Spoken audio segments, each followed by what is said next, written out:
Urban Myer, the head coach during your time there. What was that relationship like?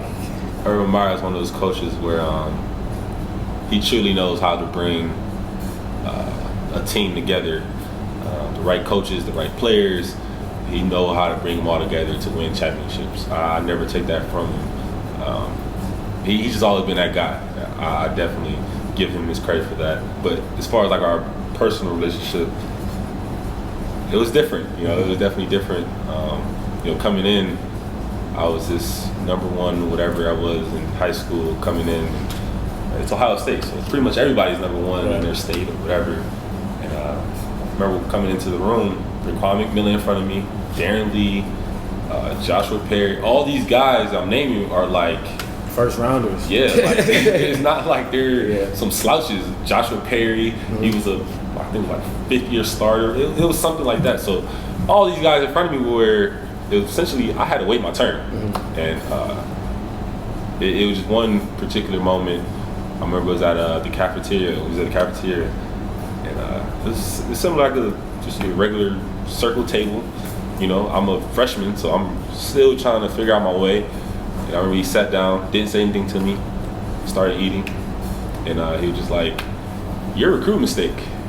And I was like, "Wow, like, man, like, what's going on? Like, what do you mean?" He was like, "Yeah, you're not the guy I thought, we had. Like, you're not who you say you were. Like, you're just not that guy."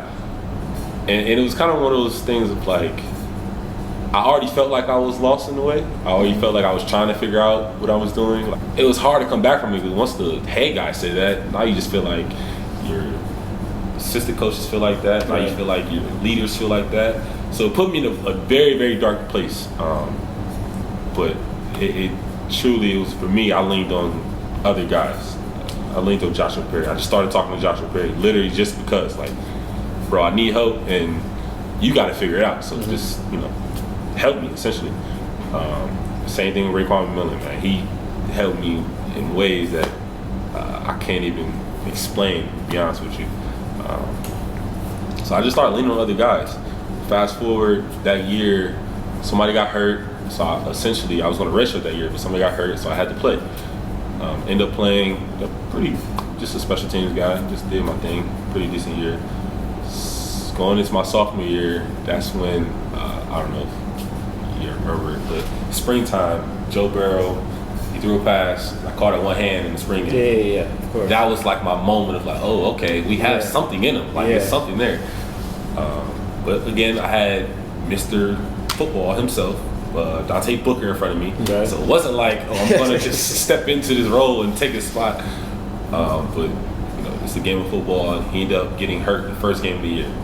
So the second game of the year, I had to play. Like it was time for me to step up and play. I remember I was super nervous. We ended up playing somebody smaller school that we knew we were going to beat.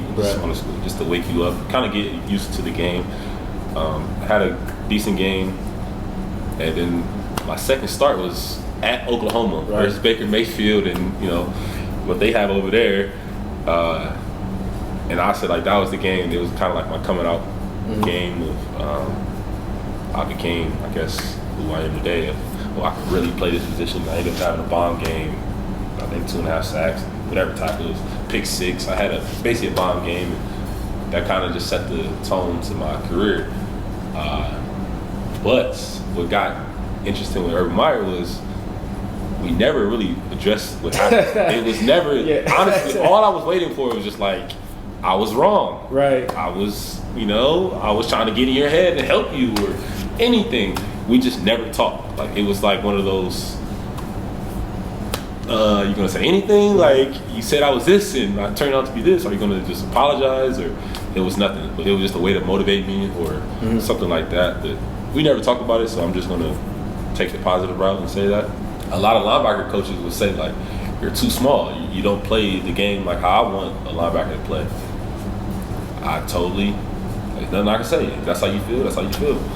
And the particular coach, I went in, he said that, and it was strictly just respect. He was like, I'm not gonna lie to you, I'm not gonna waste your time, you're just not the guy I would want. Respect it. Fast forward, I ended up playing my rookie year, had a pretty good rookie year. Fast forward, we ended up getting that coach on our coaching staff, right? Yeah. And it went from, you're not the guy I want, to, yo, I need you. Like, you're my guy. Like, I need you to, do your thing. And I always respected him because he sat me down and was like, Jerome, I was wrong. Everything I said before, I was completely wrong. You're a hell of a player, you're a hell of a person, whatever. And I respected that. But Urban Myer was never that. We never had that conversation. It was just whatever. How you gonna say that to a freshman in college? Right. Not expect that to mess up his confidence a little bit. But it is what it is. I'm not gonna let that deter me or mess up me. In a way, I guess you could say, look at the big picture, it helped motivate me. So right. I'm thankful for it. But yeah, that's kind of my relationship with Urban Myer.